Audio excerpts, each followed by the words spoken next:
বন্ধুরা নমস্কার।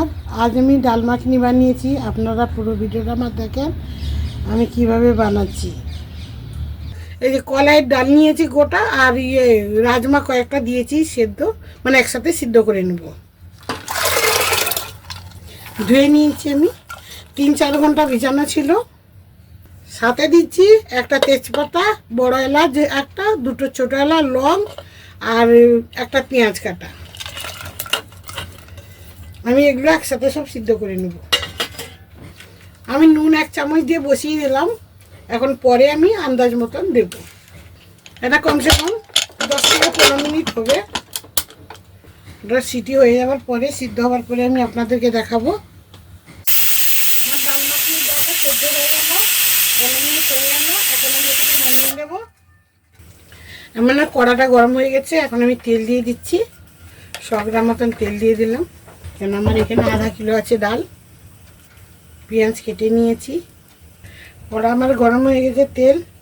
আমি দুটো এলাচ দিলাম, একটা লং দিলাম আর একটা তেজপাতা দিয়ে দিলাম। কেন আমি সিদ্ধর সময় দিয়েছি, তার জন্য আমি একটা করে দিয়ে দিলাম। এখানে আমি দুটো পেঁয়াজ কুচিয়ে নিয়েছি, ওটা দিয়ে দিলাম।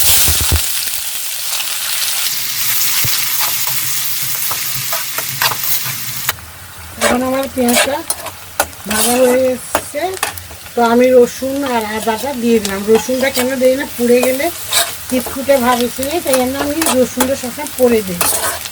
তো এটা 10 মিনিট ভাজা হয়ে গেলে আমি একটা টমেটো পিষে আনবো। পিষে দিলে টমেটোটা ভালোভাবে মুখে পড়বে না। এখন আমি টমেটোটা পিষে এনেছি, এতে দিয়ে দিচ্ছি। ভাজা হয়ে গেছে, ব্রাউন হয়ে গেছে। আমি এখানে 1/2 চামচ হলুদ দিয়ে দিলাম।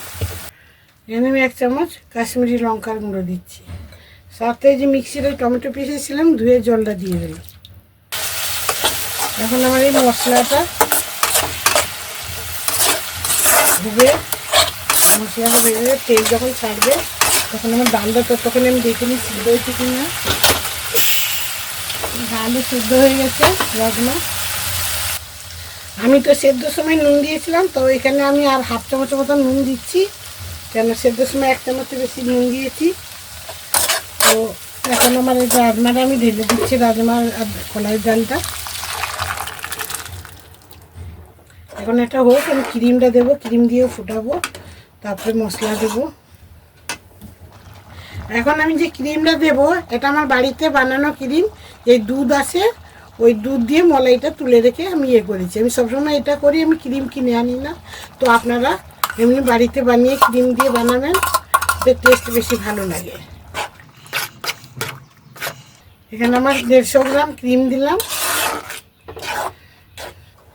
আমি ডাল মাখনিতে ডাল মাখন তো দেওয়ার কথা, মাখনটা আমি একটু পরে দেব, তাই আমি এখন দিচ্ছি না।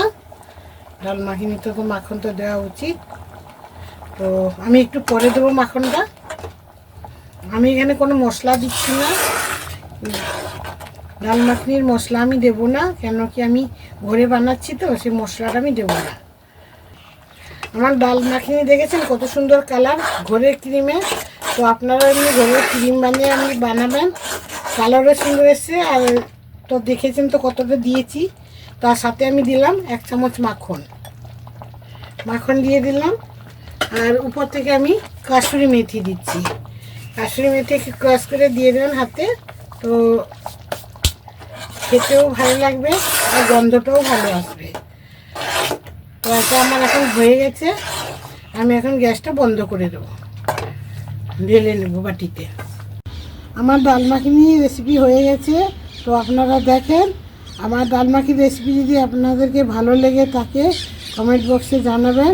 আর দেখার জন্য সবাইকে ধন্যবাদ।